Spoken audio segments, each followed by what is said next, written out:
अस्सलाम वालेकुम। कैसे हैं आप सब लोग? उम्मीद करते हैं सब खैरियत से होंगे। This is Mohammad Sadqeen Salahuddin, your physics teacher. आज हम चैप्टर नंबर 12 के पास्ट पेपर्स के MCQs को सॉल्व कर रहे हैं। तो आपको नज़र आ रहा होगा स्क्रीन के ऊपर कि पहला जो MCQ है वो 2005 में आया है और इस सवाल में कहा गया है the minimum electrical charge possible in isolated form is, मतलब एक अकेला जो चार्ज है वो इतना पॉसिबल है, एग्जिस्ट कर सकता है। तो सबसे पहले मैं आपको बता दूं कि एक वर्ड होता है, इसको हम कहते हैं एलिमेंट्री चार्ज या बेसिक चार्ज। एलिमेंट्री चार्ज और बेसिक चार्ज जो है ये वही चार्ज है जो प्रोटॉन के ऊपर और इलेक्ट्रॉन के ऊपर होता है। कितना होता है? 1.6 एक्सपोनेंट -19 कूलम। मींस इससे कम चार्ज पॉसिबल किसी भी सब्सटेंस पे पॉसिबल नहीं है। तो यहाँ पर जो सवाल है कि minimum electrical charge possible in isolated form, अकेला इतना चार्ज पॉसिबल है। तो कितना चार्ज पॉसिबल अकेला?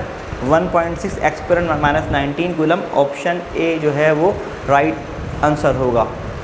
इसके बाद नेक्स्ट क्वेश्चन है बच्चों, आपके सामने मौजूद है कि if an electrostatic force between two electrons at a distance is F, दो इलेक्ट्रॉन्स के दरमियान में जो फोर्स है वो एफ है, तो बताइए दो प्रोटॉन के दरमियान में फ़ोर्स कितनी होगी? तो बच्चों हमें पता है इलेक्ट्रॉन पे जो चार्ज होता है वो भी ई होता है। दो इलेक्ट्रॉन पे चार्ज होगा, जैसे इलेक्ट्रॉन पे चार्ज ई है और प्रोटॉन के ऊपर भी चार्ज क्या है? ई है। दोनों पे चार्ज क्या है? सेम है। ठीक है, तो क्योंकि चार्ज फोर्स जो होता है वो डायरेक्टली प्रोपोर्शनल होता है product of magnitude of charge के ऊपर। तो अगर हम इलेक्ट्रॉन के केस में फ़ोर्स निकाल रहे हैं बच्चों, तो यहाँ पर क्या आ रहा है? ई मल्टीप्लाई बाई ई। और अगर प्रोटॉन के केस में बात कर रहे हैं फ़ोर्स की, तो ई मल्टीप्लाई बाई ई। तो मींस क्योंकि हम इसका जवाब इस तरह कहेंगे क्योंकि दो इलेक्ट्रॉन पे जो चार्ज है वही चार्ज का मैग्नीट्यूड जो है वो दो प्रोटॉन के दरमियान में भी है, इसीलिए फ़ोर्स की वैल्यू सेम होगी। फ़ोर्स की वैल्यू सेम होगी और कितनी फ़ोर्स होगी बच्चों? अगर दो इलेक्ट्रॉन के दरमियान में फ़ोर्स F है तो दो प्रोटॉन के दरमियान में भी फ़ोर्स क्या होगी? F ही होनी है। ठीक है, होप सो आपको समझ आ गया होगा बच्चों। तो इसके बाद हम नेक्स्ट MCQ सॉल्व कर रहे हैं। नेक्स्ट MCQ बच्चों आपके सामने मौजूद है स्क्रीन के ऊपर के जो फासला है 2.4 के दरमियान में, अगर वो हम हाफ़ कर दें तो इलेक्ट्रोस्टैटिक फ़ोर्स कितनी होगी? तो बच्चों सबसे पहले आपको ये बता दूँ मैं आपको कि फ़ोर्स जो होती है इन्वर्सली प्रोपोर्शनल होती है डिस्टेंस के स्क्वायर के। Force is inversely proportional to square of distance. अगर हम दो कंडीशन लेट कर लें, जैसे कि पहली कंडीशन है एफ डैश और दूसरी है एफ़, तो यहाँ पर क्या होगा? एक के साथ आ जाएगा एफ डैश ऊपर है तो आर डैश डिवाइड में आ जाएगा।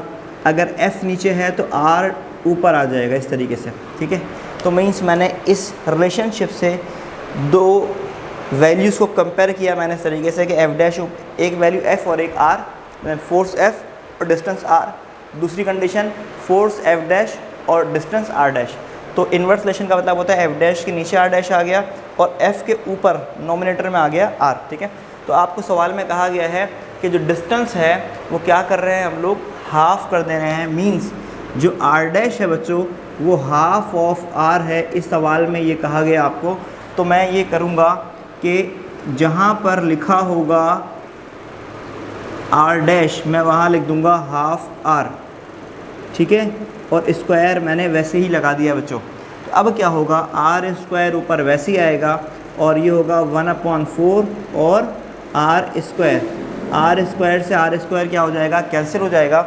और जो कंडीशन मेरे पास बचेगी वो कुछ इस तरह से बचेगी, जैसे आपको नज़र आ रहा है एफ डैश बराबर हो जाएगा एफ़ डिवाइड में ऊपर जाकर क्या हो जाएगा? यहाँ पर मल्टीप्लाई हो जाएगा। और 4 क्योंकि डिवाइड में है ये ऊपर जाकर क्या होगा? मल्टीप्लाई हो जाएगा। एफ़ यहाँ से डिवाइड से मल्टीप्लाई में चला गया इक्वल टू किस तरफ आकर जो आपके सामने नज़र आ रहा है। और जो 4 है ये ऊपर इस 1 से मल्टीप्लाई होगा तो यहाँ पर 4 आ जाएगा। तो इसका मतलब ये होता है कि अगर फासला जो है वो आधा हो रहा है तो फोर्स 4 टाइम्स हो जा रही है। तो इट मीन्स जो ऑप्शन है हमारा राइट वो ऑप्शन बी हो गया, 4 टाइम्स। ठीक है, तो इसके बाद नेक्स्ट MCQ स्टार्ट कर रहे हैं बच्चों हम लोग। नेक्स्ट MCQ में कहा गया है कि दो पॉजिटिव, हमारे पास फॉर्मूला मौजूद है, मैं इसको यहाँ पर दोबारा से एक दफ़ा लिख देता हूँ। ठीक है, आपके सामने सवाल जैसे कहा गया बच्चों कि दो पॉजिटिव पॉइंट चार्जेस हैं वो रिपल कर रहे हैं एक दूसरे को फोर्स कितने से? ठीक है, 4 एक्सपोनेंट -4 न्यूटन से। ठीक है, मीन्स F कितना हो गया? 4 एक्सपोनेंट माइनस 4 न्यूटन फोर्स हो गए, ठीक है। अच्छा, उसके बाद कहा गया जब फासला कितना था, मीन्स आर की वैल्यू कितनी थी, 1 मीटर थी। अगर कहा जा रहा है आर डैश 2 मीटर हो जाए तो आप बताइए फोर्स की वैल्यू क्या होगी, ठीक है। तो आपके सामने कंडीशन मौजूद थी अभी अभी इससे पहले वाले सवाल में, जिसमें कहा गया था एफ डैश अपॉन एफ बराबर है R square divide by R dash का स्क्वायर, ठीक है। तो अब मैंने क्या करना है बच्चों से, बस सिर्फ वैल्यूज़ को क्या कर देना है, पुट कर देना है। तो मैं यहाँ वैल्यूज़ को पुट कर देता हूँ। एफ डैश आ गया मेरे पास, ठीक है, और एफ आ गया 4 एक्सपोनेंट माइनस 4, ठीक है। आर की वैल्यू मेरे पास मौजूद है 1, ठीक है, ये देखिए 1 आ गई वैल्यू। इसके अलावा बच्चों आर डैश की वैल्यू कितनी है, 2 मीटर, तो यहाँ पर आ गया 2 का स्क्वायर, ठीक है। तो मेरे पास जो वैल्यू आनी है इसके बाद बच्चों, वो मैं यहाँ सॉल्व कर रहा हूँ, देखिएगा आप लोग सब, ठीक है। एफ डैश आ गया और 4 एक्सपोनेंट माइनस 4 आ गया और डिवाइड में आएगा 1/4, क्योंकि 2 का स्क्वायर क्या होता है बच्चों, 4 होता है, ठीक है। तो एफ डैश की वैल्यू आएगी 1/4 मल्टीप्लाई बाय 4 एक्सपोनेंट माइनस 4, तो 4 से 4 कैंसिल, 1 बचा। तो एफ डैश की वैल्यू क्या आ गई, 1 एक्सपोनेंट माइनस 4 न्यूटन। तो इस सवाल में कहा गया था कि दो पॉजिटिव पॉइंट चार्ज के दरमियान में जो फोर्स है वो 4 एक्सपोनेंट माइनस 4 न्यूटन है, जब फासला 1 मीटर है। जब आप फासला जो है, डिस्टेंस जो है वो 2 मीटर कर दोगे तो फोर्स कितनी हो जाएगी, तो फोर्स 4 गुना कम हो जाएगी इस केस में, और कितनी हो गई, 1 एक्सपोनेंट माइनस 4 न्यूटन हो चुकी है, ठीक है। आपके सामने सोल्यूशन भी मौजूद है, इसको आप अपने पास नोट कर लीजिएगा। इसके बाद हम नेक्स्ट क्वेश्चन पे मूव कर रहे हैं बच्चों, और नेक्स्ट क्वेश्चन के लिए मैं पुराने वाले जवाब को मिटा देता हूँ। क्वेश्चन आपके सामने मौजूद है। क्वेश्चन है number of electron contain in 1 coulomb charge. 1 coulomb charge में बताइए कितने इलेक्ट्रॉन मौजूद होंगे। तो बच्चों आपके सामने फॉर्मूला मौजूद है, Q = Ne। अब कहा जा रहा है जो चार्ज है उसकी मिकदार 1 है। आपको पता है कि नंबर ऑफ इलेक्ट्रॉन निकालना है, n फाइंड करना है, और E basic unit of charge होती है कितनी, 1.6 एक्सपोनेंट माइनस 19 कूलम, ठीक है। तो क्या करना है आपको, जस्ट एक काम करना है कि 1 को डिवाइड करवा देना है। आपने क्या करना है, 1 को डिवाइड कर देना है बच्चों।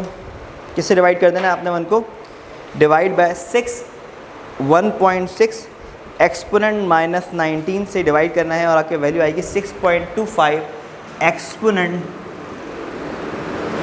18, और ये इलेक्ट्रॉन है, ठीक है, इलेक्ट्रॉन्स की तादाद है, तो 6.25 एक्सपोनेंट 18 इलेक्ट्रॉन, ठीक है। ऑप्शन ए इज़ राइट, ठीक है। तो नेक्स्ट क्वेश्चन है बच्चों, आपके सामने क्वेश्चन मौजूद है, सवाल देख लें आप लोग। कहा जा रहा है जो इलेक्ट्रिक लाइंस ऑफ फोर्स है उसका जो कॉन्सेप्ट है वो किस साइंटिस्ट ने दिया।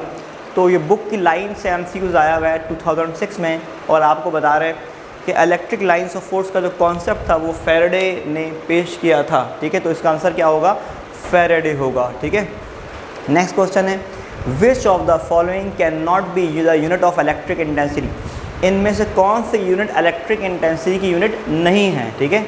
तो बच्चों सबसे पहले आपको पता है न्यूटन पर कूलम इलेक्ट्रिक फील्ड इंटेंसिटी की यूनिट है, वोल्ट पर यूनिट, वोल्ट पर मीटर भी इलेक्ट्रिक इंटेंसिटी यूनिट है। अच्छा, आगे लिखा है जूल पर कूलम मीटर, ठीक है, और साथ में लिखा है जूल पर कूलम, ठीक है। अच्छा, हमें तो एक बात पता है, क्या पता है हमें, कि जूल पर कूलम जो है ना बच्चों, ये वोल्टेज की यूनिट होती है। किसकी यूनिट होती है, वोल्टेज की, ठीक है। ये इलेक्ट्रिक इंटेंसिटी की यूनिट होती है, और ये भी इलेक्ट्रिक इंटेंसिटी की यूनिट होती है, ठीक है। तो ये वर्क डन से इन्होंने ये फॉर्मूला निकाला हुआ है, ठीक है। तो मैं ये कहता हूँ आपका आंसर जो होगा ये इलेक्ट्रिक पोटेंशियल का, ये इलेक्ट्रिक पोटेंशियल है, वोल्टेज की यूनिट है जूल पर कूलम, तो इसका आंसर क्या होगा, जूल पर कूलम होगा, ठीक है। नेक्स्ट है which of the following is not a scalar quantity. इनमें से कौन सी स्केलर क्वांटिटी नहीं है, ठीक है।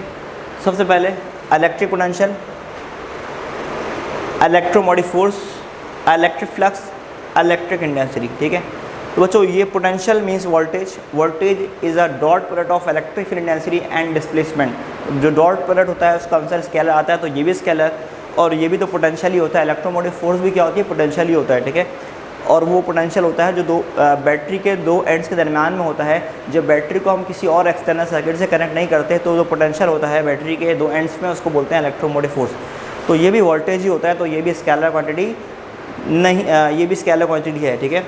अच्छा, इलेक्ट्रिक फ्लक्स क्या होता है? Electric flux is the dot product of electric field intensity and surface area. तो ये भी डॉट प्रोडक्ट है, तो ये भी स्केलर क्वांटिटी है। बचा इलेक्ट्रिक फील्ड इंटेंसिटी, तो आपको पता है इलेक्ट्रिक फील्ड इंटेंसिटी की डायरेक्शन होती है for positive charge it is outward and for negative charge it is inward. तो इसकी डायरेक्शन है, ये वेक्टर क्वांटिटी है, तो ये स्केलर नहीं है, तो इसका आंसर होगा इलेक्ट्रिक इंटेंसिटी। ठीक है, नेक्स्ट एमसीक्यू बच्चों, the force per unit charge is known as. Force per unit charge definition होती है इलेक्ट्रिक फील्ड इंटेंसिटी की। फोर्स पर यूनिट चार्ज क्या होती है? इलेक्ट्रिक फील्ड इंटेंसिटी की डेफिनेशन होती है। तो बच्चों यहाँ पर ऑप्शन बी इज़ राइट। ठीक है, नेक्स्ट है the quantity minus delta we upon delta R represents. अच्छा, अगर हमारे पास लेट सपोज इलेक्ट्रोस्टैटिक पोटेंशियल की जो फॉर्मूला है वो होता है ई डॉट डेल्टा आर। ठीक है, आपके सामने मौजूद है। अब बच्चों हमें पता है इलेक्ट्रोस्टैटिक पोटेंशियल में क्या होता है, हम इलेक्ट्रिक फील्ड लाइन के अपोजिट फासला तय करवाते हैं। मींस इलेक्ट्रिक फील्ड लाइन की डायरेक्शन और डिस्प्लेसमेंट की डायरेक्शन क्या है? अपोजिट है। तो जब मैं इसको ओपन करूँगा, डॉट प्रोडक्ट का मतलब होता है यहाँ पर आ जाएगा कॉस।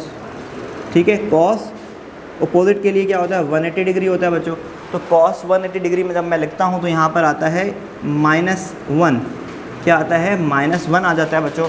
तो डेल्टा वी का फॉर्मूला आपको ड्राइव करना है, तो यहाँ पर आएगा -e डेल्टा आर और डेल्टा वी। तो बच्चों आपके सामने मौजूद है, क्या मौजूद है कि ये जो फॉर्मूला है वो किसका फॉर्मूला है? ई को अलग करेंगे अगर तो होगा delta we upon delta R, और जो माइनस साइन यहाँ है, अगर मैं इस पूरी इक्वेशन को -1 से अप्लाई कर दूँ तो माइनस प्लस माइनस आ जाएगा यहाँ पर, और ये माइनस माइनस क्या हो जाएगा? प्लस हो जाएगा। तो इलेक्ट्रिक फील्ड इंटेंसिटी की का जो फॉर्मूला है वो क्या है? Minus delta we upon delta R है। तो electric field intensity is the right answer. आपके सामने सॉल्यूशन मौजूद है बच्चों। ठीक है, अच्छा ये था आपका। अच्छा, इसी टर्म को मैं पोटेंशियल ग्रेडियंट भी कहता हूँ। अगर मेरे पास ऑप्शन में पोटेंशियल ग्रेडियंट होता इलेक्ट्रिक फील्ड इंटेंसिटी की जगह, तो मैं पोटेंशियल ग्रेडियंट यहाँ पर लिख देता। ठीक है, नेक्स्ट है बच्चों, the electric flux through surface will be minimum when the angle between E and delta A is. बताना ये है कि कौन से एंगल के ऊपर इलेक्ट्रिक फ्लक्स की वैल्यू सबसे कम होगी। तो बच्चों हमारे पास इलेक्ट्रिक फ्लक्स का फॉर्मूला मौजूद है ई डेल्टा ए कॉस थीटा। तो बच्चों इसका मतलब हुआ फ्लक्स डिपेंड कर रहा है कॉस थीटा के ऊपर। तो कॉस थीटा की मिनिमम वैल्यू जब होगी उस वक्त फ्लक्स मिनिमम होगा। फ्लक्स डिपेंड किस पे कर रहा है? कॉस थीटा के ऊपर। तो कॉस थीटा की जो मिनिमम वैल्यू होती है बच्चों, जो सबसे छोटी वैल्यू कॉस थीटा की होती है वो होती है 0। ठीक है, और ये वैल्यू कब होती है? जब एंगल होता है 90 डिग्री। जब कॉस 90 पुट करते हो आप लोग कैलकुलेटर में, तो आंसर क्या आता है? 0 आता है। मैंने आपको बता दिया कि कॉस थीटा के ऊपर इलेक्ट्रिक फ्लक्स डिपेंड कर रहा है। जब सबसे छोटी वैल्यू होगी फ्लक्स की, उस वक्त जब कॉस थीटा की सबसे छोटी वैल्यू होगी। और कॉस थीटा की सबसे छोटी वैल्यू कब आती है बच्चों? जब एंगल क्या होता है आपके पास? 90 डिग्री का एंगल होता है। ठीक है, तो option A is right, 90 degree. ठीक है, हो सकता है आपको कोई कन्फ्यूजन हो तो मैं बता देता हूँ। 90 डिग्री को मिनिमम आएगा। और अगर कहा जाए मैक्सिमम कब होगा, तो बच्चों मैक्सिमम कब होगा? जब कॉस थीटा की मैक्सिमम वैल्यू आएगी, और कॉस थीटा की मैक्सिमम वैल्यू होती है 1, और जो अचीव होती है 0 डिग्री के एंगल के ऊपर। तो अगर इसका अपोजिट कोई एमसीक्यूज आता है तो उसको भी आप अटेम्प्ट कर सकते हो। नेक्स्ट क्वेश्चन है बच्चों हमारा, electric flux through the surface of sphere which contains a charge at its centre depend. आपके पास जो electric flux through the surface of sphere का फॉर्मूला होता है वो होता है Q अपॉन एप्सिलॉन नॉट। तो बच्चों अब सवाल में कहा गया किस चीज़ पे डिपेंड कर रहा है? रेडियस पे डिपेंड कर रहा है। तो आई थिंक इस फॉर्मूले में हमें रेडियस नज़र नहीं आ रहा, तो रेडियस पे डिपेंड नहीं कर रहा। ठीक है, surface area of the sphere, यहाँ पे सरफेस एरिया नहीं है तो उस पर भी डिपेंड नहीं करेगा। The amount of charge inside the sphere, तो इस फॉर्मूले में अमाउंट ऑफ चार्ज आ रहा है तो इस पर डिपेंड करेगा। तो means option C is right. बाकी भी पढ़ लेते हैं। आउटसाइड तो यहाँ पर कोई कंडीशन होती नहीं है। फ्लक्स किस पे डिपेंड करता है? फ्लक्स डिपेंड करता है सिर्फ और सिर्फ उस चार्ज के ऊपर जो इनसाइड मौजूद है। तो ऑप्शन सी इज़ राइट। ठीक है, नेक्स्ट क्वेश्चन बच्चों हमारा क्या है? The magnitude of electric intensity between two oppositely charge plate is. तो दो अपोजिटली चार्ज प्लेट के दरमियान में जो फॉर्मूला होता है वो फॉर्मूला होता है बच्चों सिग्मा अपॉन एप्सिलॉन नॉट। दो अपोजिट चार्ज प्लेट के दरमियान में इलेक्ट्रिक फील्ड इंटेंसिटी का ये फॉर्मूला होता है। तो यहाँ पर कोई ऑप्शन नहीं है। तो अगर आपको सवाल दिया जाए और उसमें ये वाला ऑप्शन होगा तो आप उसको क्या कर दोगे? टिक मार्क कर लोगे। ठीक है, नेक्स्ट है बच्चों, electric field intensity between two similarly charge plate. दो सिमिलर चार्ज प्लेट के दरमियान में कितनी इलेक्ट्रिक फील्ड इंटेंसिटी होगी? तो मैं आपको बच्चों बता देता हूँ कि लेट सपोज मैं कहता हूँ हमारे पास दो पॉजिटिव प्लेट हैं। हमारे पास दो पॉजिटिव प्लेट है, ये भी पॉजिटिव और ये भी पॉजिटिव, ठीक है। अब मैं ये कहता हूँ कि इस पॉइंट को इस पॉइंट P को इस प्लेट की वजह से, प्लेट 1 की वजह से जो इलेक्ट्रिक फील्ड एनर्जी लग रही है वो E1 है, और उसकी वैल्यू है सिग्मा अपॉन 2 एप्सिलॉन नॉट, ठीक है। अच्छा, अब आपको पता है इलेक्ट्रिक फील्ड एनर्जी क्या होती है, आउटवर्ड होती है फॉर पॉजिटिव चार्ज।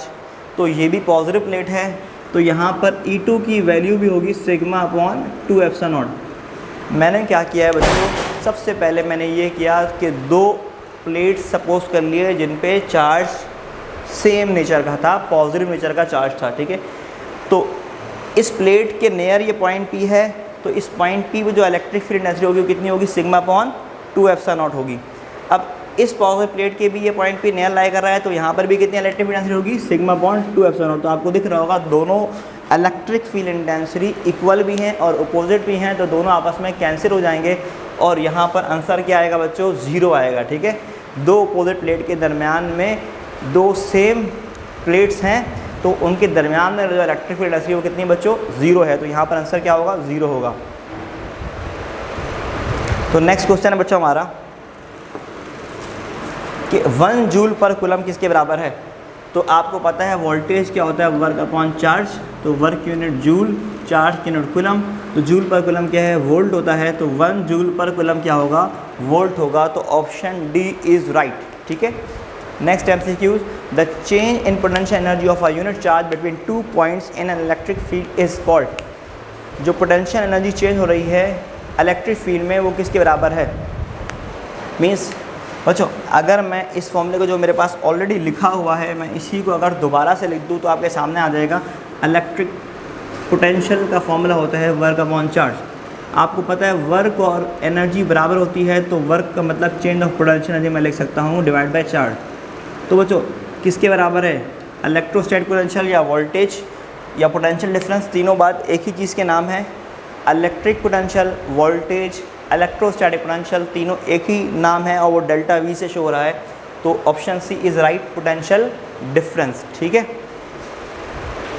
तो नेक्स्ट है if the area of the plate, if the area of the plate of parallel plate capacitor is double. अगर हम एरिया डबल कर दें तो कैपेसिटेंस क्या होगा। तो बच्चों हमारे पास फॉर्मूला होता है कैपेसिटर का epsilon not A divide by D।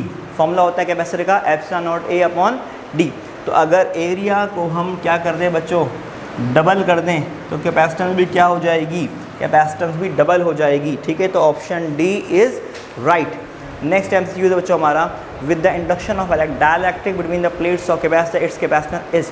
अगर हम यहाँ पर डाइलेक्ट्रिक लगा दें, मीन्स यहाँ पर अगर हम एप्सा सी की जगह एप्सा नॉट एप्सा आर लिख दें, तो बच्चों फॉर डाइलेक्ट्रिक मीडियम एप्सा आर की वैल्यू हमेशा क्या होती है, 1 से ज़्यादा होती है।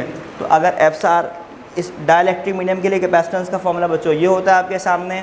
तो एप्सा आर इंट्रोड्यूस हो गया, तो डाइलेक्ट्रिक के लिए एप्सा आर की वैल्यू 1 से ज़्यादा होगी, तो मीन्स कैपेसिटर भी क्या हो जाएगी, एप्सा आर टाइम्स क्या हो जाएगी, इंक्रीज़ कर जाएगी। तो यहाँ पर ऑप्शन होगा इंक्रीज़, ठीक है। तो नेक्स्ट MCQs हमारे पास है कि दो कैपेसिटर हैं, एक 3 माइक्रोफैराड का कैपेसिटर है और एक 6 माइक्रोफैराड कैपेसिटर है, और ये दोनों कनेक्टेड हैं किसमें, सीरीज़ में। मीन्स इस तरीके से ये दोनों कैपेसिटर्स कनेक्टेड हैं बच्चों। तो आपके सामने मौजूद है कि ये दो कैपेसिटर इस तरीके से मौजूद हैं, ठीक है। अच्छा एक सीरीज़ में कनेक्टेड है तो मैंने शो कर दिया इस तरीके से। अच्छा अब सीरीज़ का जो फॉर्मूला होता है बच्चों, वो सीरीज़ का फॉर्मूला ये होता है कि 1/C बराबर है 1/C1 + 1/C2। तो C1 हमारे पास 3 है और C2 हमारे पास 6 है। तो हम क्या करेंगे बच्चों, हम ये करेंगे कि 3 6 6 + 3 तो 9 डिवाइड बाय 18। तो C आपके पास आ जाएगा 18/9, क्योंकि रेसिप्रोकल किया मैंने, C ऊपर गया 18 ऊपर गया 9 नीचे आया, तो C आ गया 2 माइक्रोफैराड। तो आपके पास ऑप्शन में 2 मौजूद होना चाहिए, तो ऑप्शन बी इज़ राइट। तो होप सो समझ आ रहा होगा बच्चों। मैं साथ साथ MCQs के आपको सॉल्व भी करके दिखा रहा हूँ, तो आप इन सारे सॉल्यूशन को अपने पास कॉपी में लाजमी नोट कर लीजिएगा, ठीक है। और इस लेक्चर की जो PDF है वो आपको हम इस लिंक के डिस्क्रिप्शन में, इस वीडियो के डिस्क्रिप्शन में आपके लिए अवेलेबल रखेंगे, आप उसको डाउनलोड कर लीजिएगा, ठीक है। तो बच्चों सबसे पहले इसको मिटा देते हैं और उसके बाद नेक्स्ट MCQ हमारा वो है the electric flux through a closed surface depend on the electric flux जो होता है वो किस पे डिपेंड करता है, magnitude of charge enclose by the surface, position of the charge enclose by the surface, the shape of the surface, none of the above. तो electric flux depend किस पे करता है बच्चों, तो इलेक्ट्रिक फ्लक्स का फॉर्मूला क्या है, इलेक्ट्रिक फ्लक्स का फॉर्मूला होता है E डॉट डेल्टा ए, ठीक है, ये फॉर्मूला है। अब बच्चों E का फॉर्मूला क्या है, E का फॉर्मूला होता है KQ/R², ठीक है। तो इसका मतलब क्या हुआ, फ्लक्स डिपेंड किस पे कर रहा है, चार्ज पे डिपेंड कर रहा है। फ्लक्स किस पे डिपेंड कर रहा है बच्चों, फ्लक्स डिपेंड कर रहा है चार्ज के ऊपर। तो पहला ऑप्शन सही हो जाएगा कि फ्लक्स किस पे डिपेंड कर रहा है, चार्ज के ऊपर, ठीक है। अच्छा, बाकी ऑप्शन जो है उसमें पोजीशन आ रहा है, मतलब कहाँ पर चार्ज मौजूद है या चार्ज की पोजीशन क्या है, हमें चार्ज की मिकदार से काम होता है, ठीक है। तो यहाँ पर आ गया आपके पास option A, shape of surface पे डिपेंड नहीं करता, ठीक है। कि गॉस लॉ ने हमें बताया किसी भी शेप साइज़ के सरफेस पे जो फ्लक्स होता है वो डिपेंड किस पे करता है कि कितना चार्ज रखा हुआ है, कितना चार्ज रखा हुआ है और साथ में मीडियम का जो है वो कितनी परमिटिविटी है। इन दो बात पे सिर्फ और सिर्फ क्या होता है, फ्लक्स डिपेंड करता है। ये हमें किसने बताया, गॉस ने बताया, ठीक है। अगर हम गॉस का फॉर्मूला लिख दें तो वो भी आपको समझ आ जाएगा। गॉस ने हमें कहा था, एक तो उस फॉर्मूले से आपको समझ आ रहा है और ये दूसरा ये गॉस लॉ के फॉर्मूले से आप भी आपको समझ आ रहा है कि फ्लक्स होता है total charge divide by epsilon not, ठीक है। तो फ्लक्स डिपेंड कर रहा है दो चीज़ों पे, टोटल चार्ज पे और एप्सिलॉन नॉट पे। तो option A is the magnitude of charge means total charge. तो इसके बाद नेक्स्ट है बच्चों, तो इस तरीके से हमने तमाम क्वेश्चन जो पास्ट पेपर्स में आए हुए थे चैप्टर 12 के, हमने क्या कर लिए हैं, कंप्लीट कर लिए हैं। तो होप सो अगली वीडियो चैप्टर 13 के ऊपर होगी, तो आप लाजमी देखिएगा। और इसके अलावा इस सीरीज़ के सारे चैप्टर वाइज जो पास्ट पेपर्स के MCQs उसको एग्ज़ाम से पहले आपने उसको देख लेना है, ताकि एग्ज़ाम में आपके MCQs में पूरे मार्क्स आएँ, ठीक है। होप सो आपको हमारी वीडियो पसंद आई होगी।